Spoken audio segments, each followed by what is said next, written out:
దైవజనుడు ఒక ఇంటికి వెళ్ళాడంట.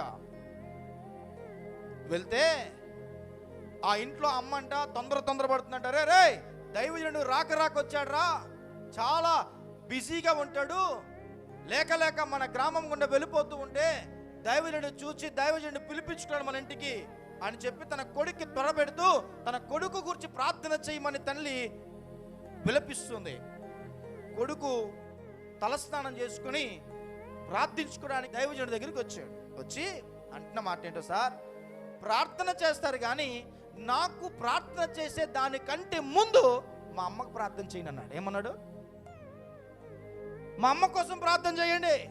ఏరా మీ అమ్మ కోసం ప్రార్థన చేయాలంటే మందిరానికి వస్తుంది కానీ వ్యసనాలు మాండం లేదు, మందిరానికి వస్తుంది కానీ కుటుంబాన్ని కట్టుకునే విషయంలో దుర్మార్గురాలుగా ప్రవర్తిస్తుంది, మందిరానికి వస్తుంది కానీ నోటి నిండా గుడాకు నవ్వులుతుంది. మా అమ్మకి మారు మనసు కొరకు ప్రార్థన చేయండి, మా అమ్మకు మారు మనసు వచ్చిన తర్వాత నాకు ప్రార్థన చేయండి అన్నాడు. నవ్వుకుంటున్నావు కదా, ఈరోజు నీ కుటుంబ పరిస్థితి, నీకే మారు మనసు లేదు, నీకే పాప క్షమాపణ లేదు, నీకే సమాధానకరమైన జీవితం లేదు, ఇతరుల కొరకు ప్రార్థన చేయమంటున్నావా? మనస్సు మార్చుకోముందు. అలాంటి వారి యొక్క సంఖ్య నీ కుటుంబంలో ఉంది.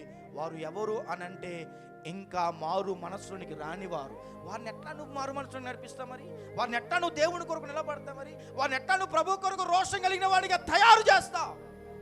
నీలోనే శక్తి లేనప్పుడు, నీలోనే ఆత్మీయత లేనప్పుడు, నీలోనే దేవునికి కావలసినటువంటి శ్రేష్టమైనటువంటి గుణాలు లేనప్పుడు నీ గర్భంలో పుట్టి నీ పిల్లలకి ఎట్లా ఇవ్వగలుగుతావు తల్లి?